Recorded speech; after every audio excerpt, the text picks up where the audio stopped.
Hello, everybody, and welcome to Planet FPL, the world where everything revolves around Fantasy Premier League. My name's Suj. And my name is James. And today, James, we're right in the heart of England. We are. Can I just clarify, we're pre-recording this on Wednesday night, and yes, it may look to you like I'm wearing the same clothes as yesterday, but to me, it's just the same day. Let me introduce you to our Leicester City correspondent, Aaron Lagor. How are you, Aaron? Yeah, good, thanks. Good to be here. Good man. We was just saying before we press record that the pods have been lasting about 50 minutes on average generally. And Suj said, yeah, this one won't got nothing to talk about. I got no bloody new signings. What's going on, Aaron? Well, not a lot, like you said. I think there's obviously a lot of players that we've got that we kind of need to trim the squad down before we actually bring people in. We've got players there that are on sort of, good wages. So they're not easy to shift out. We've already got a fairly bloated squad. So I think, we basically need to get a few out the door before we can get a few in the door. But it's obviously, it's very difficult at the moment. There's players there that are difficult to shift on big money. So it doesn't feel like that way you've worked that way in the past. Maybe I'm misreading it wrong. I mean, we've spoken about it before. You obviously got a lot of money in for Harry Maguire, you got a lot of money in for Ben Chilwell, but does it need that? I mean, I guess we still think Youri Tielemans is probably going to leave before the window closes. That guarantees some money in. I know, yes, there are players on the fringes that the club want to sell, but it's interesting. The philosophy is, has it got to be sell to buy? Is there no money? Because my club has obviously done the opposite this year for a change, where it's gone, we're going to get everyone we want, then we'll deal with getting rid of the crap afterwards. But yours seems to be like a waiting game at the moment. I don't know. It's strange. Yeah, it's very odd. It does seem as if we basically need to sell to buy. It seems as though they don't want to. I mean, we could easily go down that road and sign players, but then there's no guarantee we get them out of the other end. And the owners are very conscious of kind of running the club in the right way. So I think that for the sustainability of the club, even if it is, for this window, we don't actually bring anyone in and we go with the squad that we have, as long as we are on a good financial footing. I think that's the best thing for the club. I mean, the fans might not want to hear that. We obviously don't. Because we do need probably one or two to freshen it up at least. But we've got a good squad anyway. First 11's good.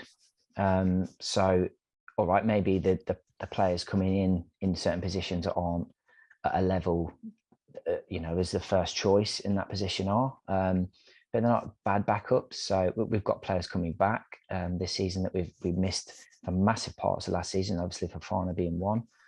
Vardy for big chunks of the season, even Maddison as well. So it's not all doom and gloom. I think when you look at a squad at the start of a pre-season, or you've had sort of a middling season, I suppose, depending on how you look at it last year, you do want to freshen it up in that sense. But I think that if we end up going into the season with the squad that we have, I'm not concerned really. I think the only concern I would have is if we lost key players again for long periods, then we could be quite short. So we need to be careful. But I mean, the Kasper thing is obviously come a little bit out of the blue. Yeah, we'll come back to that. Yeah. So you use the word you're not concerned, and concern is a word that I feel like people use when they're thinking about their club getting relegated or getting dragged into a relegation fight in the bottom 4 or 5. But that's not the expectation, surely. Like, it's not in no danger of going down or being in a fight. No. What's the like when you say you're not concerned? What are you not? You're not concerned about getting dragged into a relegation fight? No. But then is there? I mean, what's your expectation? I suppose is another way of putting it, because then your expectation should be top half of the table for sure, like somewhere between 7th and 10th. But is there concern that you won't hit your expectation, for example, which could be, let's say, 9th or 8th or something like that?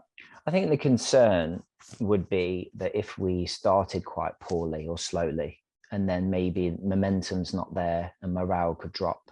And then obviously, I guess like with any sort of bringing new signings in and stuff, it just freshens the place up, doesn't it? It gives everyone a bit of a, even if it's not potentially a player that's going to be starting, it just gives the place a refresh and a bit of a lift around the changing rooms and stuff. But I mean, we've been together for a long time in the squad. There's a settled base there and stuff now. So I guess it's just a concern that if we could be a bit light if some of our big players are, potentially out for a period You've of time.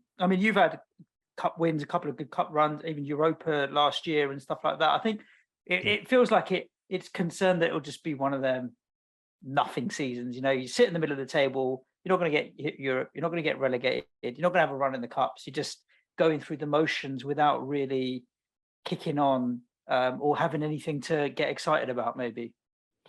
Yeah, I suppose so. I think maybe we need to. I've had loads of seasons like that. We just, it can be.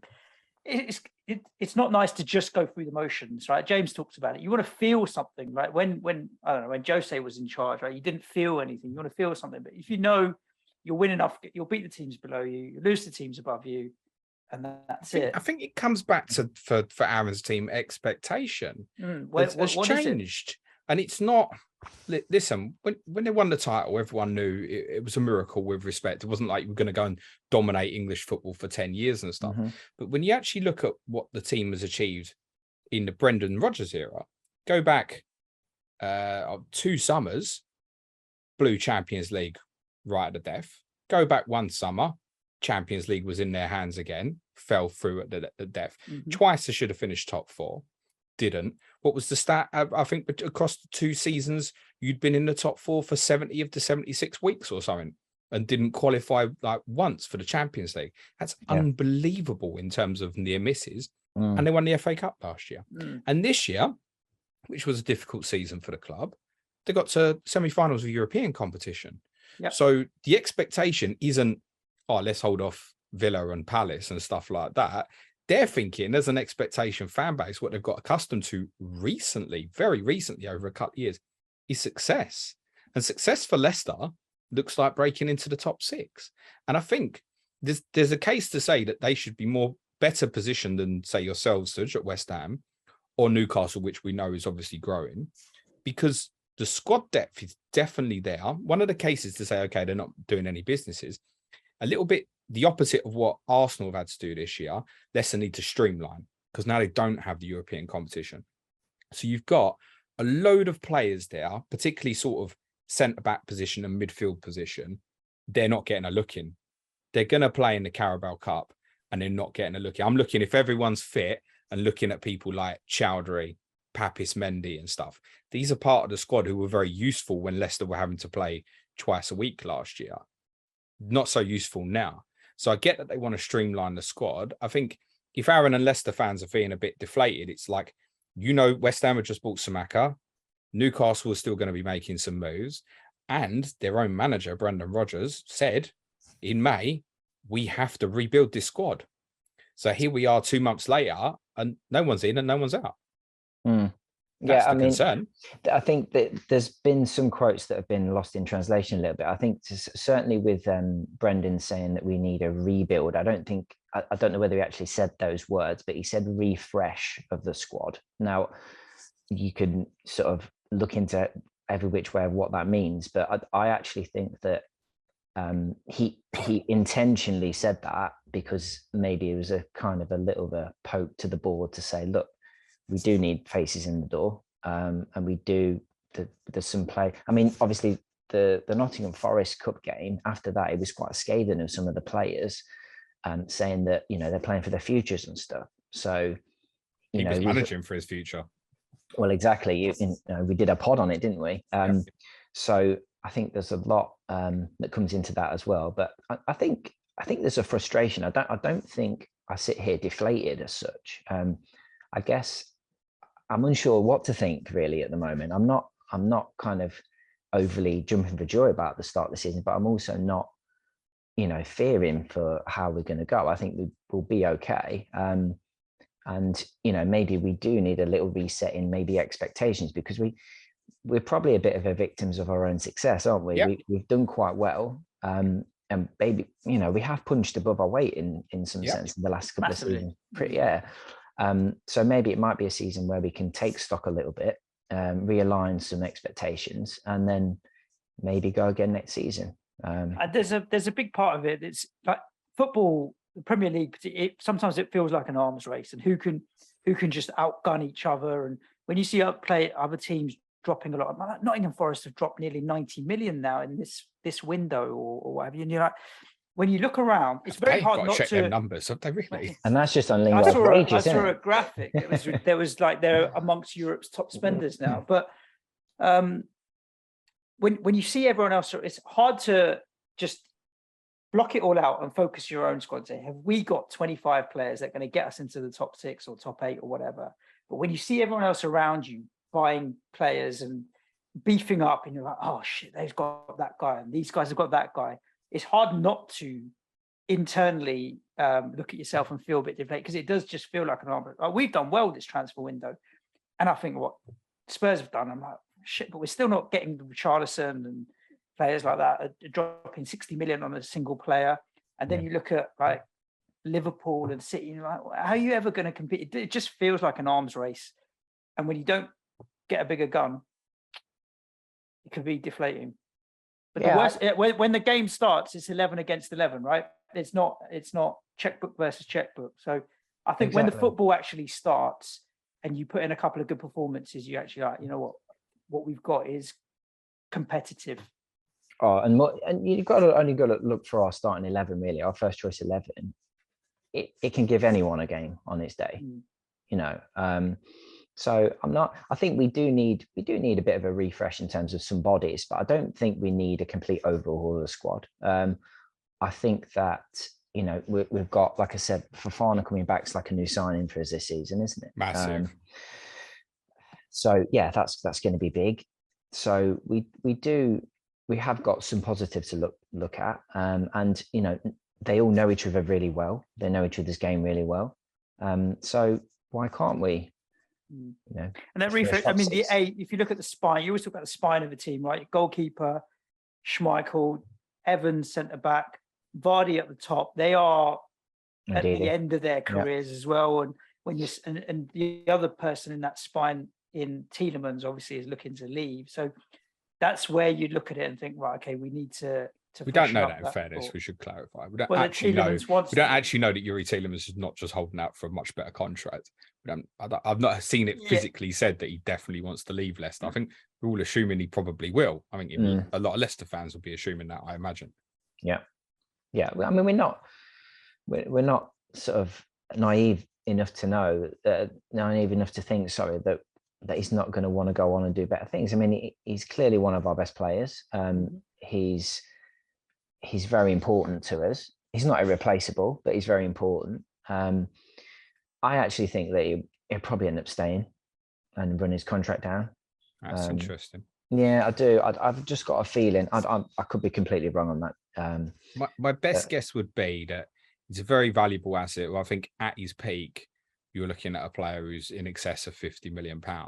Yeah. And the closer it gets towards the end of the window, if you're saying that the club are a little bit kind of, you know, credit trying to run properly and stuff, probably will be looking at it and going, do we want this player for another year, or do we want to take 20, 25, 30 million pound now and take some money for it? And my instinct would be towards the end of the window, that's something that will probably happen, would be my guess, where the Sharks will start coming. I hope you're wrong. I hope for you I'm wrong. I want to ask a cynical question, Aaron, because I'm sure someone listening will be thinking this in their mind. Cynical question. Yeah. The owners aren't spending any money because they don't trust the manager. They don't want to give him any more money. Yeah. What would you say to that? I don't buy into that, to be honest. They've backed him well since he's been at the club. I think they do believe in him. He steadied the ship from our little wobble sort of middle of the season. So I think, I think they do believe in him. I just think that they can't heavily invest like they'd maybe like to. I mean, some of the signings that we got in last summer haven't worked, have they? It's not to say that some of them won't work in the future, but they didn't work last year. You know, they were, you know, Samare came in with a big reputation or, decent reputation and didn't really get going. He wasn't up to speed with the league. Then he had injuries, etc. Vestergaard has obviously been a bit of a disaster, to be honest with you.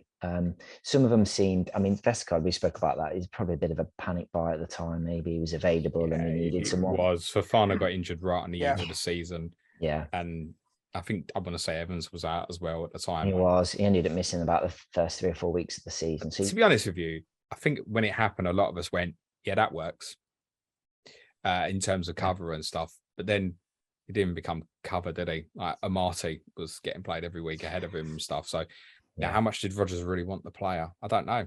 He's one of them. You look back on Hines. It's one of them. It's that and Patson Daka, I think, as well, because Daka looks a great little player. But what did we always say last season about Iheanacho? It's like he finished the season as well as anybody the season before. Is he going to get a proper run alongside Vardy? And kind of knowing Vardy's probably better on his own. We know that. Iheanacho needs a partner. What's going to happen? Iheanacho doesn't get many minutes, but you've added Daka as well, which I understand with the European competition. But you look at it now and you go, all right, how many minutes are either them two getting? If Vardy, we know he probably won't stay fit the whole season, but if he did, how many minutes are Iheanacho and Daka getting? Great to have them come off the bench, 15, 20 minutes or so, but it's not what either of those players want. Iheanacho should be playing every week for someone in the Premier League. Good enough, mate. I actually think the way that we set up now as well, unfortunately for Iheanacho, Daka's probably ahead of him. And I never thought I'd say that, but he's looked relatively sharp in pre-season, but I think the way that we end up playing, the only way that Kelechi gets minutes, I think, is if we change system and we go to like a 3-5-2, which Diamond is the other one, or we have experimented a little bit with that in pre-season, and he obviously has been working on shape and different formations and being flexible in different formations and stuff, and the players have played different roles, but I think that we're geared to play one up top, and I think that Daka is being molded for kind of to be Vardy's replacement. And it is a real shame on Iheanacho, and it's actually slightly unfair on him, really, because we noticed the correlation with Iheanacho and Barnes, didn't we? Yeah, I think if Barnes isn't available, he's happy to narrow the pitch. That's where you'll get the diamond coming. And Barnes can play as a 10, but then even if he does, Iheanacho doesn't seem to be a part of it. Yeah, and the Barnes isn't a 10, is he really? It's just not his best position. So yeah, it is a shame on Kelechi. It really is, because he's been brilliant for us in the last couple of seasons, but it just doesn't quite fit the way we want to play, unfortunately. Okay, let's go to the other end. This, again, we must stress we're pre-recording Wednesday night, so by the time this is out Friday morning, the situation may have changed. But this Kasper Schmeichel news was a bit of a shocker. It's come so left field. Yeah. So he's been, at the time of recording, he's been linked with a potential move to Nice has been agreed. Leicester will let him go if they can find a replacement. Yeah, subject to a replacement. It's slightly baffling. You don't want to lose a stalwart of the defence, and so it's been so key to us, hasn't he, over the last few years? And it's not just him as a goalkeeper as well. It's him as a leader on the pitch, who we would miss massively. So it's going to be difficult to get someone in and just slot them in there. I hope we don't find a replacement, so he has to stay, to be honest. But to be honest, if they'd have got rid of him at the start of the window and they had time to then integrate the keeper into pre-season and stuff, and he got to know the defense, but it's if he leaves on the eve of the season, it's just destabilizes at the back again, doesn't it? So we're here again. I think with him, it'd be a really difficult one to lose because of everything you said in terms of the leadership and stuff. And he's obviously a real face around the club as well. And he's close with the ownership and loads. Like, he's been a massive part of Leicester City's history and a great goalkeeper for the squad. Mm-hmm. I do also feel, as you know, that he's part of your problem. Yeah. Because I think he's a big part of the problem on what kept happening over and over again last season. The first thing I read about one of your pre-season friendlies was Leicester conceded from a corner. nothing's changed there. And I do think he's part of the problem because he doesn't come. Mm. He doesn't come, or the players don't have confidence in him to come. In all fairness to Kasper, he wasn't actually in goal. All right, fair enough. But he was for a lot of them during the last season, though. He was, but yeah, he's never been one to kind of come and collect crosses. I think you're right. He has been part of that problem, and it's a problem that's clearly not quite gone away yet, and it might take some time. But I think when it comes to stuff like that, I think we obviously the fact that we will have more time on the training ground, they should be able to work on stuff like that, because we've got obviously a game a week in difference to the European ties and stuff. So although you're obviously taking away from the fact that you've got the bigger squad for the more games for us to play, it obviously then goes hand in hand with the fact that we can work on stuff and we can get more of a tight-knit squad. So I think that's maybe where I'm not so worried. The problem is the set piece thing's been getting worse and worse and worse, Yeah. mate. It was actually bad the year before as well, and it just went to a different level of bad this year. So, it's tragic, isn't it? Is Danny Ward not good enough then? We talked about him before. He's not a bad keeper. He's had his own injury problems as well, isn't he? Yeah, he has. He's just not quite at that level for me. I mean, he's not a bad keeper at all. But if you're going into the season and he's your number one, I'd be concerned. Right. Yeah. But yes, everyone should have him as their 4.0 keeper, just in case. Schmeichel goes. At the moment. I mean, it makes sense. Really, I was looking at Vestergaard priced at 4.0 when we were talking about him. I was like, that's got to be the biggest insult as a player, right? You come out for the next season, how was your season? It was that shit that FPL had priced me at 4.0. 2 years ago, he was like getting tatted around for 40 million and stuff, wasn't he? Now he's a 4.0 defender. So, but I mean, if you look across that with everyone fit now, he's at best fourth choice, probably fifth choice. Yeah, behind a Marty and Ziancho. Yeah, I mean, I presume Fofana and Evans. Fofana and Evans will be first choice, won't it, Aaron? Yeah, and Ziancho would certainly be ahead of Vestergaard. Yeah, definitely. Fullbacks are really interesting though. Castagne, Justin, Ricardo Pereira, and I guess we can throw just thank you. So cheers for the recovery. And he said James Justin twice. All 4.5. Thomas probably doesn't appeal from the FPL perspective, but if the other three start regularly, that's interesting, isn't it? I started with Ricardo a million more this time last season. Yeah, I remember us having that conversation. Yeah. And yet, he wouldn't be in my thoughts now. And it's not even the competition thing. I'll give you a blinding stat for you. Kelechi Iheanacho played just over 1,200 minutes in the Premier League last season. He scored more FPL points than any of your defenders. Yeah, that doesn't surprise me. I kept saying it's tragic, isn't it? It is. I kept saying, didn't I, throughout the season, just avoid our defense. Is that 6 or 7 clean sheets all year for Kasper Schmeichel? I mean, it's worth obviously caveating that and saying it's not like any of them played every minute in the season and stuff like that. But yeah. Well, that just shows how bad it was at the back and how unsettled it was. I remember us doing the preseason pod last year, and I kind of was a bit devastated about the Fofana injury, and it turned out rightly so, because since then it was just a mess really at the back, and we struggled not only with continuity but injuries as well. I mean, I think at one point this season we had about three fit defenders, and 2 of them were left backs, I think. So yeah, it was a bit of a disaster. Hopefully a bit more settled this season. What are you expecting as first choice in that area? Fullbacks. Yeah. Well, I've been before pre-season started, I was actually quite pro Castagne. I thought he was kind of first choice left back.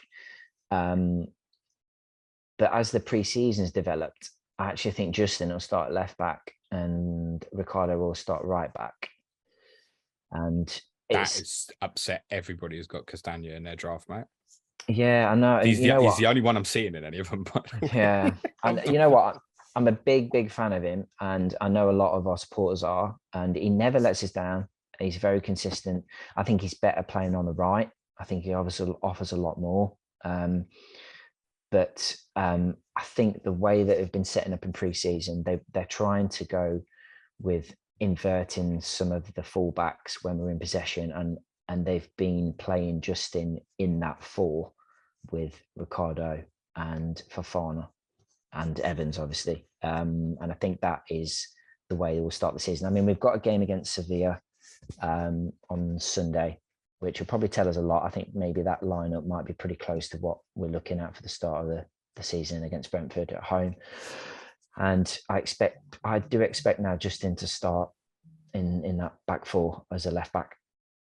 So every pod, James, I've been looking at the ownership numbers, and you're saying, I mean, Castagna in a few. I mean, I don't think of any of the pods we've done so far, I've seen ownership numbers as low defensively as they are for the Leicester guys. Very understandable based on last season. And ironically, we were taking the piss out of Vestergaard. He's the highest owned at 10.8%.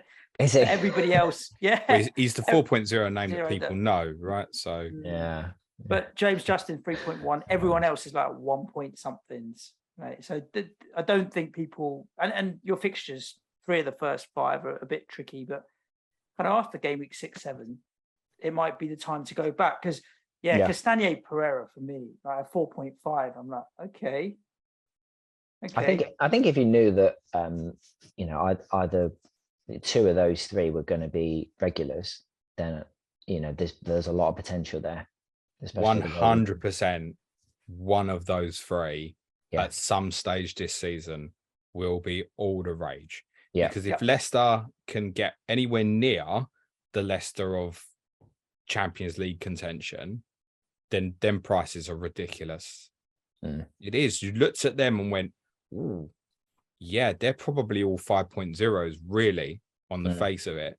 So there will be a time, and I'm glad you brought up the fixtures, Suj, because I think there's a couple of key points from this. So a lot of people obviously mentioned Leicester's good start, which is obviously Southampton at home, then it's Brentford at home, Arsenal away, and then Southampton at home.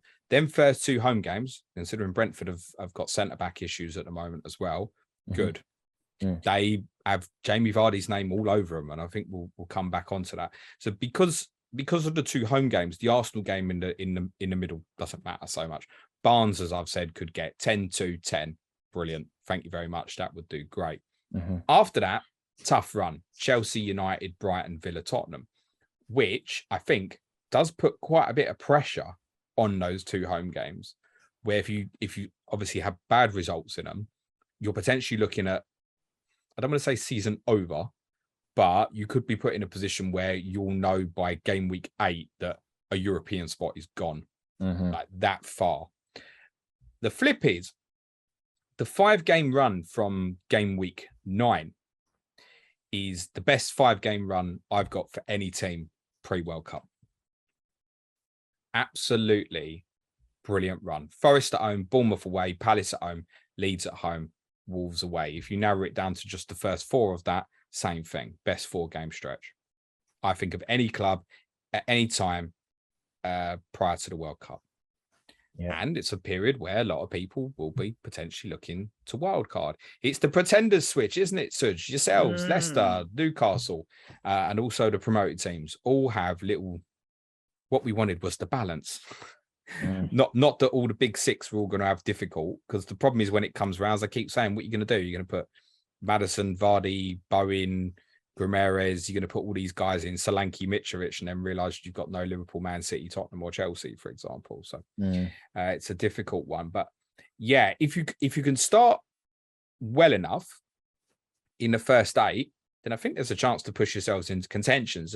That can, again, it depends how you want to spin the narrative on that, I think. Yeah, of course. Yeah, pressure on those first 2 home games, I think. Yeah, and they're good home games, aren't they? Cool. Yeah, they are. Yeah, cool. I mean, if you wanted to go in with like a Vardy or a Maddison or even a Barnes, or even pick one of the fullbacks if you're pretty confident that one of them's going to start. I don't think it's a bad ploy. Just depends on when you're thinking of wild card in, because we might be kind of a bit of a look and see for the first 2 or 3 game weeks and then go from there, really. I love the idea of going with Vardy at the start.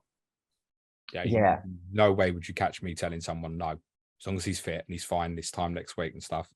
get on with it and do it. I wouldn't even hate if someone said they wanted to captain him in 1 or particularly 3. We've spoken about it, so haven't we? Game week 3 is the real week maybe to look at differentiating from Liverpool at United. Tottenham have got Wolves at home. We don't quite know where we are with Wolves at the moment. City go to Newcastle. So from the big hitters, from the 3 teams from an FPL perspective, it's wide open that week. Yeah, that's the one week you really could look at maybe Sterling away to Leeds. But Vardy at home to Southampton absolutely falls into, or Maddison or Barnes if it feels right at the time. That's the one week in the opening 7-8 game weeks or so we fight it. If you really want to fight it, that's the week to fight it. So I like that. I like the idea of starting with Vardy. I just don't think it's going to work for me, Aaron, from the financial side of it. That's all. I think you always start season well, which is a plus for him. And he likes Arsenal, which is game 2 as well. He does, yeah. He really does. He's got a great record against Arsenal. I like that he likes Arsenal as well. So yeah, I wouldn't put people off. And I have looked at a few drafts with him in, but I'm a bit like you. It doesn't quite work for my structure, really. You've got to make sacrifices elsewhere. If you want kind of like Salah and Kane or Haaland or whatever, it's difficult, isn't it, to fit it all in? So yeah, and I'm big at the back. And Jesus makes it difficult as well. For those who got, I mean, Jesus and Haaland is so template right now that it's almost eliminated the majority of other forwards from the game. You got Vardy sitting in between it. What a super idea asset that is. But he stands there on his own, doesn't he? So what I do like about it as well is if you think, I want to skip Jesus for the first 3, the idea of Vardy to like Jesus in 4 when Arsenal have Fulham at home, move that 1.5 somewhere else in your team. I don't mind that. I think if you do go Vardy, that's probably it. He's 3 weeks at those price with Chelsea, United afterwards, Tottenham during that run as well. Yeah, I think my decision. Although he has proven he can score in all these games several times over. But you know what I mean? Sorry. Yeah, no, I think that in me personally in FPL, I think it's going to come down to Maddison over Jesus, I think, for the first sort of 3 games, because Maddison's looked good in pre-season. He's really, really on it. I think he'll have a point to prove. I expect him to come out firing. And Jesus's fixtures aren't amazing. I mean, obviously, us at home, there could be goals there. You know, we've spoken about our defense for sure, but I don't know. I mean, I'd probably prefer to have Maddison in those first 3 fixtures over Jesus. So that might swing it for me and just sort of fight against that Jesus ownership just for those 3 weeks. It's not going to ruin your season, is it? Yeah, so, I don't mind that. Yeah, I actually don't mind that if that's your preference. I think the spin-off of that would be, would you see him as a longer term hold, or are you looking at just that right at the start? And then if you don't like it, the good thing is there's loads of places you can move if you don't like it. It's a good price point, isn't it? Yeah. I think most people do want an 8 million midfielder. I get a bit nervous when I see teams with like Salah and Martinelli and Neto as their midfield 3. Yeah, that's great, but look up a little bit. I always tend to think. So fine with that. I guess the question would be why pay the 1 million over Barnes? Well, I think you've only got to look at Maddison's numbers last year, and obviously he missed parts of the season as well. I think the only thing that would put me off Maddison is if he played a 4-2-3-1.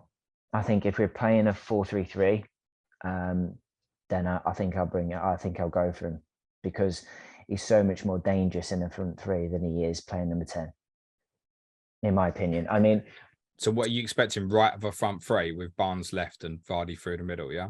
Yeah. Okay. Definitely. Yeah. Because I think that Dewsbury-Hall has been a big influence in that decision. I think. Yeah, that's fair.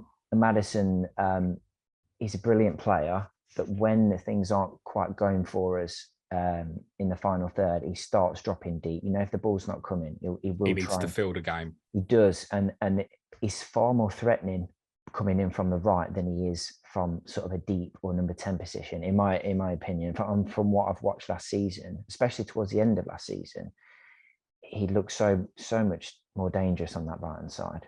So, and I think that's how we'll set up. I think it'll be Vardy, Barnes on the left, Maddison, that would be the front three.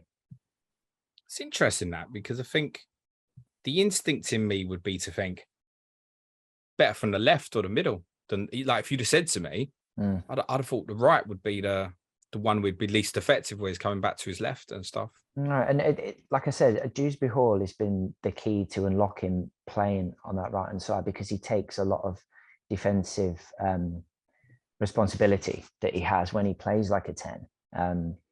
So yeah, and he does. He likes to be on the ball, doesn't he? When he's sort of centre of the park, and he does drop deep a lot. And he's not as threatening there. He really isn't. So I think his game's developed so much that he's so much more lethal in those kind of like pockets in between the defence and the midfield. I think that's where you need him, higher up the pitch. So yeah, if we go with the 4-3-3, that would convince me to go Maddison.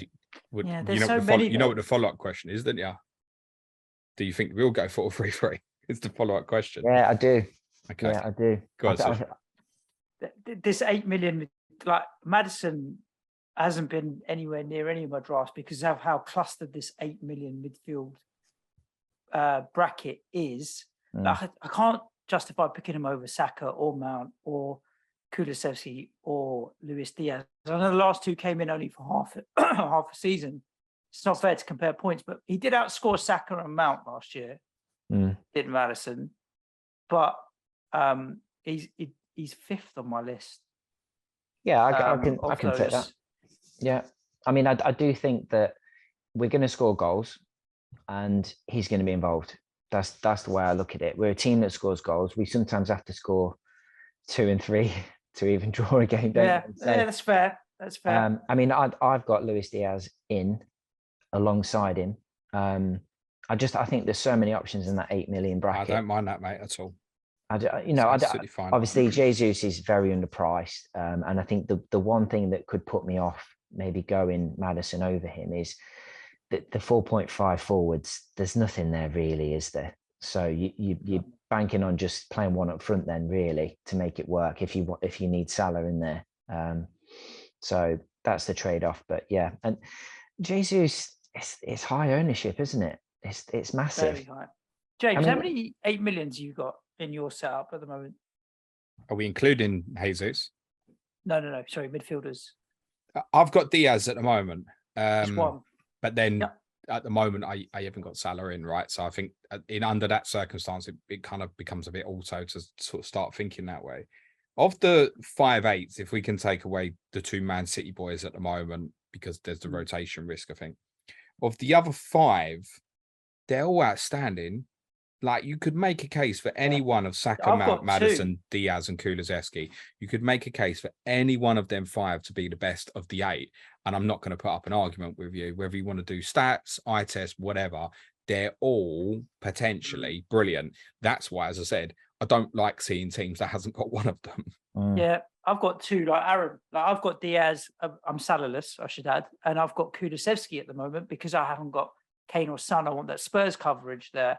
But I could happily, like, if you have that good run and Maddison's in a bit of form, I'd happily jump to Maddison, like merry go around those 8 million guys.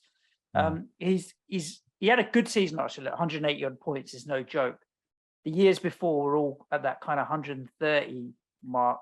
I see him either dropping back to that 130 and it not being a great season, or he could easily kick on and cross that 200 point mark this year. Like, well, yeah, them really points were across about 2,500 minutes. So yeah, I hope not a whole season.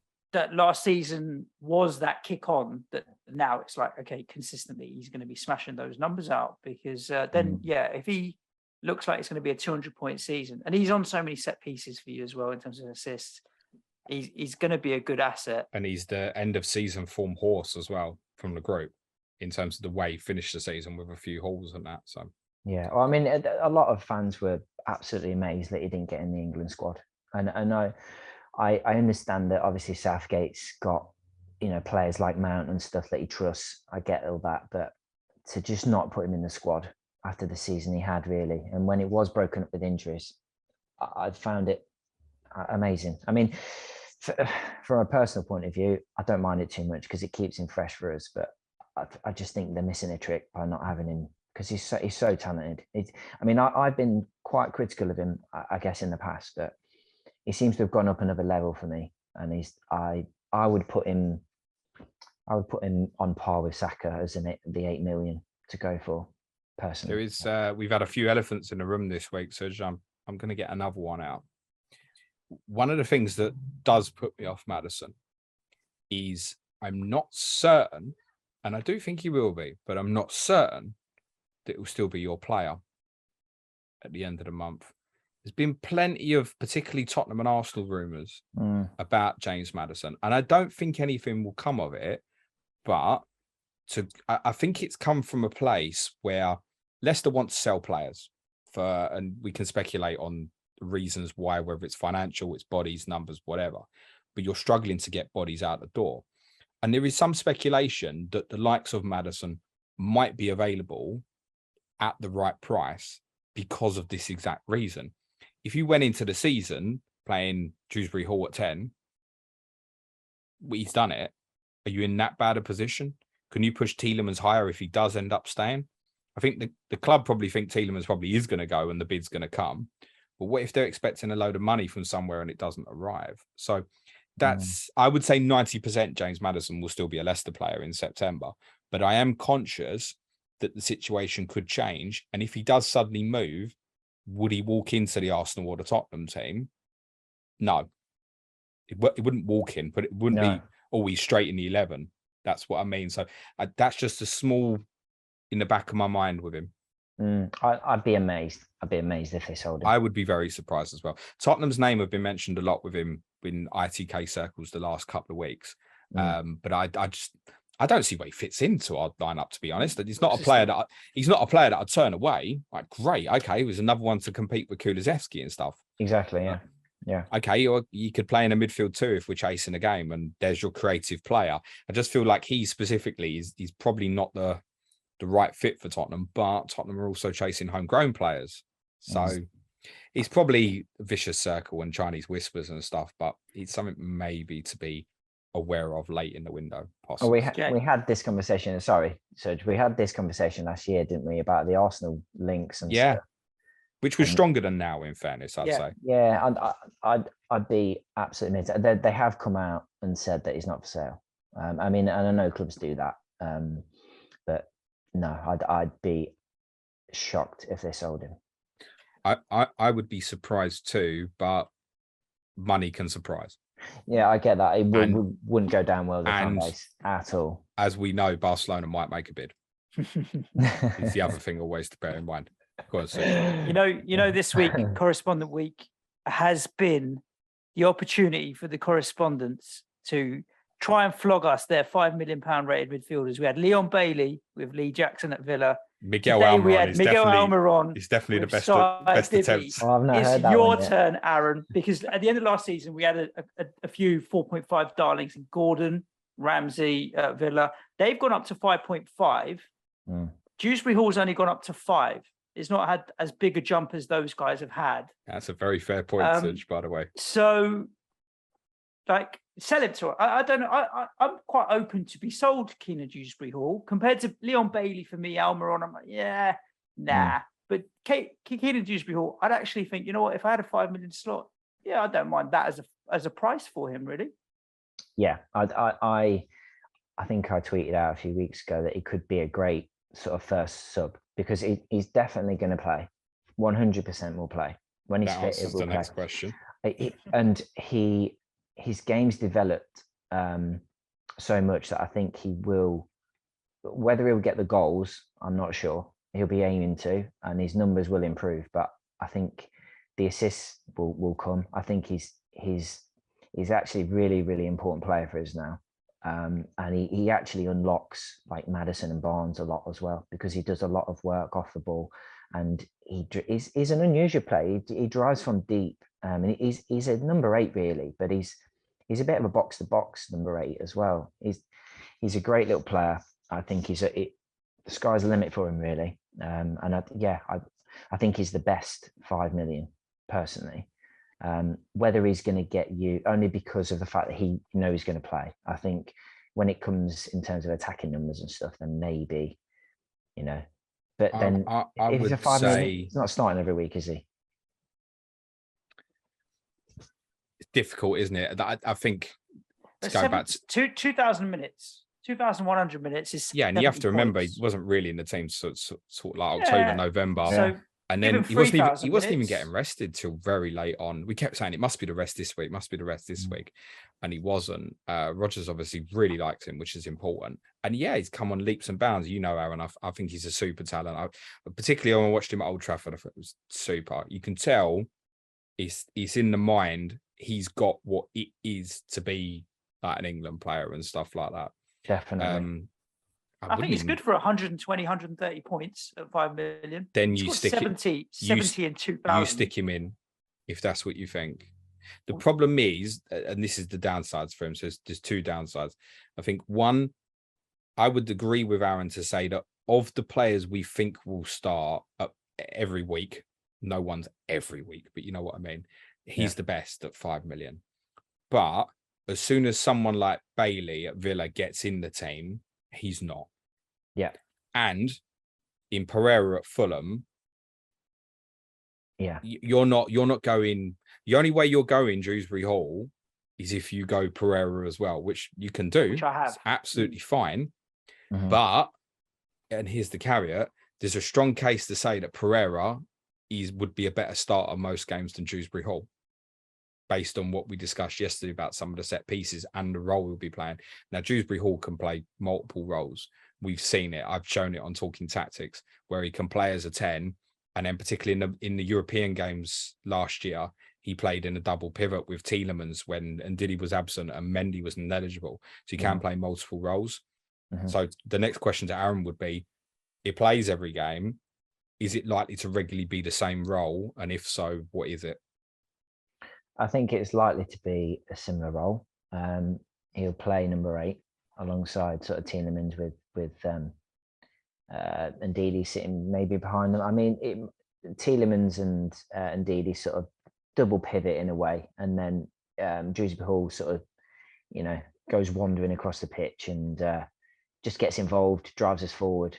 So he will play. He might play slightly different role, but if we're playing a 4-3-3, then he'll be the attacking of the 3 midfielders. He'll be the one that sort of pushes on.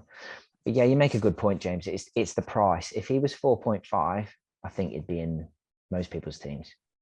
All right, Pereira's probably more attacking and more likely to play further forward in the Fulham team. But it's that 5, isn't it? It's just that little bit too much, especially when money's tight for people at the start of the season. But it could. Everyone's underpriced, but the money still becomes tight, doesn't it? It's great. I think he's a very decent asset. I couldn't say pick him over Pereira. He couldn't be your 5th, I think is the point. He can be your 4th. Midfielder. Yeah. But I don't think he can be your 5th because there are potential standouts 4.5s. And I think realistically, even if he played 38 games, if he plays in the sort of position that Aaron's saying, 4 goals maybe, he's got kind of sort of level, subject to who else is in the team and stuff. But even when I looked at him, I think it was a game against Palace. I want to say, was it Brentford when he got a goal and assist? I want to say Palace. It was Palace. Yeah. I looked at him there and he played as a 10. And even when he played in that position, he drifts to the left, actually, really uniquely quite a lot. He has a real bias to that side, which means he's actually, his distance to the front players quite big. He's not like an auxiliary normal number 10 in that sense. So I wouldn't, even if he played 10 regularly, if him and Pereira both played 10 the same amount of games, I think there's a chance that Pereira would outscore him. That's the point. But is he a good 5 million asset? Yeah. I think it's very reasonable. If you want a guaranteed starter at that price, I would go with that. He's your man. Yeah. I've got a 6 million slot in my midfield, which has been Lingard or Martinelli or Guimaraes even. If I dropped it to Dewsbury-Hall, I get $1 million. What it does for me is it turns like Nathan Patterson into Kieran Trippier, for example, or another 5 million defender. And I don't see the gap between Dewsbury-Hall and Lingard or Martinelli being as big as maybe the gap between Trips will outscore Nathan Patterson, obviously, by a long shot. So it's what you can do with that money. What are you beefing up elsewhere? And I've picked the cheapest of the cheap in so many spots if I can. two 4.5 million midfielders and two 4 million defenders at one point. So finding money can be useful. I haven't been talked out of him. I haven't been talked into him, but I haven't been talked out of him. I quite fancy the other it. thing is, for the interest in fairness, because we did this yesterday. We spoke about Neto versus 5.0 defenders. If Dewsbury-Hall, you're comparing him to many of the 4.5 million defenders, I'd say it doesn't shape up well. So again, you're structuring your formation. Just think it has to work nicely. If it works for you, I don't have a problem. Are you going to go with him, Aaron? No, I won't. Go. No. Ends podcast. Right. So you said Maddison's in. Who else are you going? Who are you going from from Leicester, if anyone else, to go with Maddo? Just Maddison. Yeah, I mean, I'd be interested in one of the fullbacks when we know if I need to pull a little bit of money out of defence. I mean, I like Bowen at 8.5. Yeah, but so do I. Even in spite of the fixtures, yeah. Yeah, but can't get there though. I don't think. I mean, to be fair, with the squad I've got 0.5 in the bank, but I don't fancy Bowen, especially for the first fixture. And he's one that. You mean the first fixture he scored twice in last? Yeah, I was going to say he scored twice in the half last year, mate. And Sonny scored against them game week 1 last year. They're not at 100% City. It's worth saying West Ham won't be either, but. Yeah, I love Bowen. I think he's brilliant. And if he was 8, he'd probably be in. But yeah, it's just if he was 8, yeah, he'd be the one for me. I think if Bowen was 8, I'd start the season with Salah. Really? That's the kind of I think that's the kind of knock-on thing. Yeah, that 0.5 is just that bit too much, isn't it? When there's so many good at 8 anyway. But it's definitely someone I've got my eye on for sure. Yeah. What a segue. Yeah, who's next, didn't you, Suj? Are we going to East London for a bit of pie and mash, liquor sauce? Yeah, we're going to talk about Jared Bowen. We'll talk about West Ham's new number 7, who's come in at 7.0. Good price, Suj. I've got to be honest. Chris Stone will be telling us if he's going to start, though. We will indeed. Aaron, thank you so much. Do you want to tell the listeners where they can find you on Twitter? It's complicated. Yeah, just my name. Yeah, Aaron Lagor. Yeah, if anyone that's just my name. There's no ducks or pigs or anything like that. It's just my name. Underscores. Follow Aaron to get any more updates and ideas and thoughts around Leicester players as well. Thank you so much for your time. As James mentioned, we're heading back down to London, East London, to the London Stadium. We've got Chris Stone, our West Ham correspondent, on the next episode. So stay tuned, subscribe to the podcast wherever you're listening, if you don't mind, and you'll get notified when it goes live. Other than that, thanks again, Aaron. Stay safe. Ciao for now. Thanks, Aaron. Good luck for the season, mate. Cue music, please, man, Charles.